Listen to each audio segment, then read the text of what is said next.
I want to talk about a surprising way to cleanse toxic kidneys. What you have to realize is that the kidney is just as important as the liver in detoxification. In fact, they work together because the liver does something called phase 1, phase 2 detoxification. And this is where you have various enzymes that are turning fat-soluble poisons into harmless, water-soluble particles.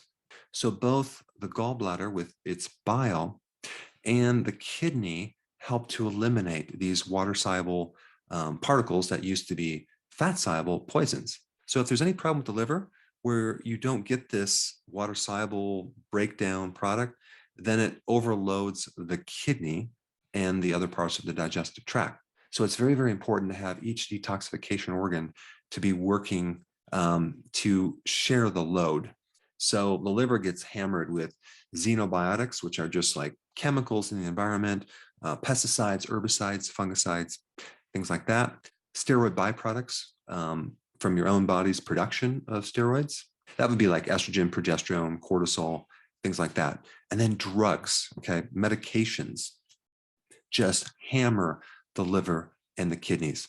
Then we have glyphosate, which is in our entire food supply, not to mention it's in the water, it's in foods, it's all over the place. Then you have things like PCBs, which are chemicals in plastics. So the water bottle that you drink, the plastic that you microwave your lunch in, all can leach out these chemicals.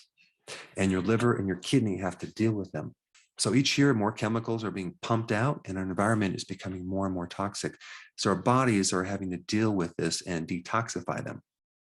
So the kidneys get rid of certain protein byproducts and eliminate urea, ammonia, and uric acid. And so if there's kidney weakness, those things can build up and create toxicity. And so the kidney really is just a composite of millions of tiny little filters, okay? So just filtering things out. And so a really good way to test these little filters is to check something called the GFR, glomerular filtration rate. And that just measures how fast things are being filtered through the kidney. The kidney has to deal with heavy metals. The worst heavy metal would be cadmium, because the kidney has a very difficult time getting rid of that heavy metal. And cadmium usually comes from smoking because it's in the fertilizer that they use to grow tobacco. It's also in commercial soybeans. So cadmium hits the kidney the most out of any body tissue. In fact, 20% of osteoporosis is caused by cadmium toxicity. Then you have mercury, right? Very toxic to the kidneys. Mercury fillings, which I had all mine removed. I think every single tooth in my skull had silver mercury fillings. Also, when you consume larger fish, it can be pretty toxic with mercury. Now, as you age, you lose the ability to filter. A 90-year-old has like 50% of kidney function compared to a 20-year-old. And these chemicals that we're exposed to in the kidney destroy the mitochondria.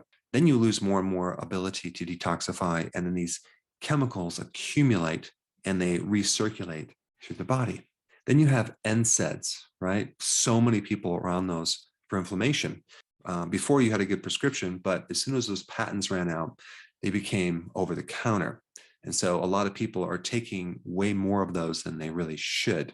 And there's no long-term studies on the chronic exposure to NSAIDs on different body tissue, especially the kidney. But we do know that if you've been exposed to NSAIDs over 3 years, it can cause irreversible kidney damage.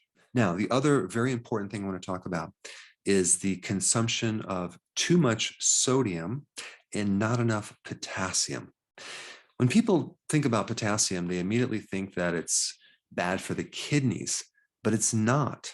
There's a lot of new science that shows that potassium is kidney protective. It's called nephroprotection.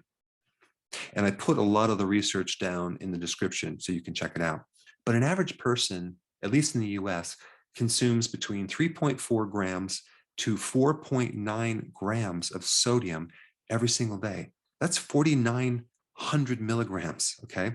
As far as potassium goes, an average person only consumes 2.1 to 2.6 grams of potassium when they actually need at least 4,700 milligrams every single day. And when you have too much sodium and not enough potassium, there's three big problems. Number one, you potentially can get high blood pressure. Number two, heart disease. And number three, chronic kidney disease. You know, many doctors tell patients, focus on sodium, sodium, sodium, but they don't talk about potassium. The sodium-potassium ratio is way more important than just one of these minerals. If you have enough potassium, you're protected against the excess amount of sodium. So in reality, those ratios should be completely reversed. You should have at least twice as much potassium as sodium. And this is mainly due because of low potassium diets. The three things that affect you, especially the kidney, when you are on a low potassium diet is number one, you get inflammation of the kidney. Number two, you get a lot of oxidation and free radical damage on the kidney. And the third thing is fibrosis of the kidney. You're basically going to lose the function of the kidney. Now, the other thing that is also very important, and you may already know this if you watch my other videos, is that the number one thing that destroys the kidney is a high carb diet. Because if you take a look at diabetics, for example, they have four main big problems. They usually always have kidney problems because glucose destroys the kidney filter. High levels of glucose in the kidney create massive oxidation and destroy the kidney. This is why diabetics have such a high risk of being on kidney dialysis long term. I mean, the big push is to control your blood sugars, but not to control the diet, the high sugar. If you are controlling the blood glucose with medications, where do you think this glucose is going when you take the medication? Is it evaporating? No, it's just going from one place to another. It's being shoved in different parts of the body. Unless you get off these carbs, I don't care how much you try to regulate the glucose in your blood, it's going to create a problem in another place. But the four places that high glucose, either being a pre-diabetic or a diabetic effect, is number one, the kidney. Number two, the brain and the nerves. Three, the vascular system and the heart. And number four, the eye.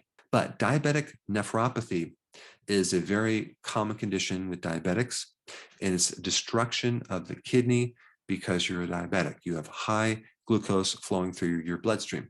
Now, overall, the common symptoms for kidney problems would be anemia, high blood pressure, we've already talked about that, itchiness, edema, foamy urine, because you've lost kidney function. And if the kidneys can't filter out the protein, it starts getting foamy. And then you have ammonia breath is another symptom. And then a metallic taste in your mouth and frequent urination, which usually is occurring because you have too much glucose in the bloodstream. This is why the best thing to do for frequent urination is to give up your carbs and stop snacking at night. It produces dramatic effects within days. Okay, you won't be getting up through the night. I'll put that video down below. And then the last big symptom that occurs with kidney problems is darker urine. Okay, your urine is darker brown because you're getting more byproducts that are going through this filter that's damaged. All right, so this is the list of what to do to start cleaning the kidney. And I think a better word for that would be to improve the detoxification pathways of the kidney. So number one, the most important thing is to eliminate the toxic exposure on your kidneys. So you need to start eating cleaner or going on an organic diet, getting a water filter, making sure that you're on the least amount of medications possible, basically eliminating the things that are destroying the kidney. And it could be just giving up smoking, and it could be also making sure you don't consume any more soy products, right? All right, number two, going on a low-carb diet. It's going to give the kidney a tremendous amount of relief because now there'll be a whole heck of a lot less oxidation going on in the kidney. All right, number three, you need to correct your sodium-potassium ratios, okay? Now, I'm not telling you to lower your sodium. All you need to do is make sure your potassium is at least twice as high as your sodium. How do you do that? Start eating more avocados, start having bigger amounts of salad, ideally between 7 to 10 cups every day. Now, if you're doing other vegetables, you don't have to do that much salad, but you need to start increasing more foods high in potassium. But potassium is protective on the kidney, and I'm going to put all that data down below as well. All right, number 4, if you have a lot of kidney stress, okay, you don't want to overload it with too much protein. You want to go on a moderate protein diet. When you overload the kidneys with too much protein, you can end up with foamy urine. You can put a little more stress on the kidneys because your body can only deal with so much protein. It doesn't store protein like fat and carbohydrates. It has to deal with this excess protein. So it either has to turn it into urea as a waste product, or it has to turn it into glucose as fuel. So too much protein is not a good idea for the kidney. All right, number 5, there are foods that you should be eating to naturally enhance the detoxification of the kidney. And let me just go through the list. Garlic. Garlic will increase the clearance of urea and other byproducts from the kidney. Then we have asparagus, okay? Now, when you eat asparagus, you have this weird smell going on in your urine. That's not toxic material. It's something else for another video. But asparagus is really good to help you detoxify the kidney. And then we have celery, another good detoxifier. And then parsley, awesome. Parsley is also good to help eliminate heavy metals from the body. Cilantro is also good as well. Then we get turmeric, which is awesome for the kidney. Cruciferous vegetables. Those are good for the liver, but they're also equally as good for the kidney. Berries, especially blueberries, are really good for kidney detoxification. And then green tea. The phytonutrient in green tea can really help the kidneys detoxify effectively.